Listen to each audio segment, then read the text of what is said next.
Hi everyone, so today's Clay at Home project is called Growing Cultures.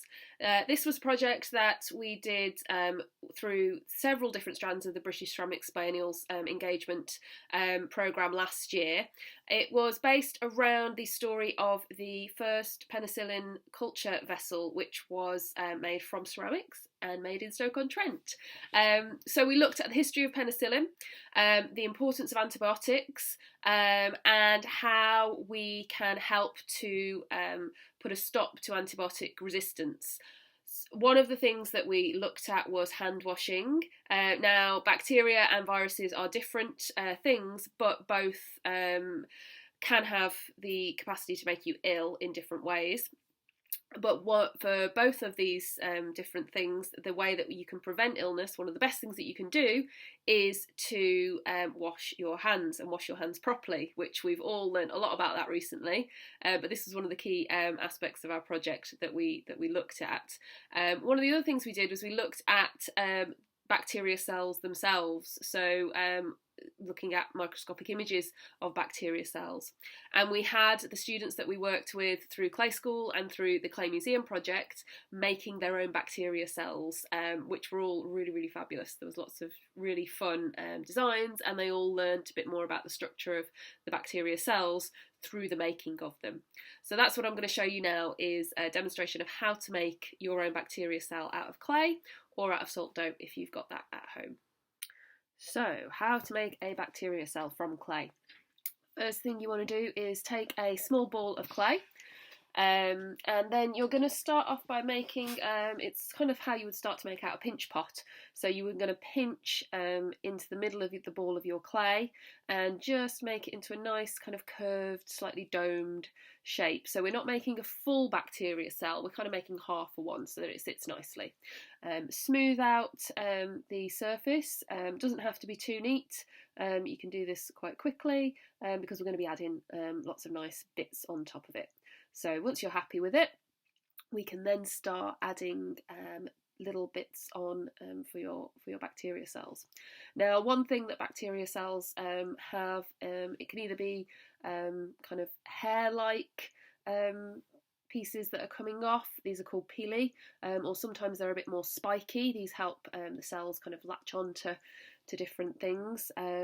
So this is what we're doing here. We're going to create some spikes that can go on. Now, these cells that you're making, if you want to get some pictures of bacteria cells and do an exact replica of one, then that would be great. But it's really just a fun way of exploring the different things that are on a bacteria cell and getting to know the different parts of the cell and how what they all do and how it works.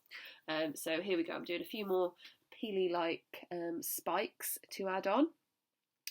And when you're adding on, you just want to smooth them on to make a really good connection so that they stay in place. Now, again, we said pili were a little bit like hair, kind of like pieces coming out of your bacteria cell. So this is a really good way to make that kind of hair. If you have a spare sieve lying around the house, which if there is one in the kitchen that's not being used, you wouldn't want to use it for food after doing this, so make sure it's definitely an old one that is not going to be needed for baking or anything later on in the day.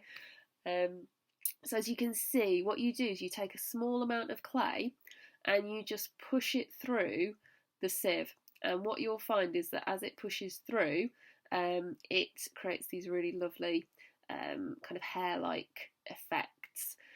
So you only need a small piece, push it through, and then when you've got it all through the other end, just take a tool. Now you can see here I'm just using a little plastic plant marker scraper, so you don't need anything really fancy or any kind of special tools. You can use kind of what you've got lying around the house. So again, just placing those onto the surface of your bacteria cell there to create some nice kind of texture. So the next kind of little thing you might want to add are just different kind of surface textures. So you'll notice that in some of the images of bacteria cells, they have different things on their surface. So this is bit of artistic license with these ones, but these are just quite nice kind of little ways of adding those things in. Remember, again, we're not making an exact replica of any particular bacteria cell here. We are just creating an artistic representation of a bacteria cell underneath a microscope. So you can have a bit of fun with it, add what you want.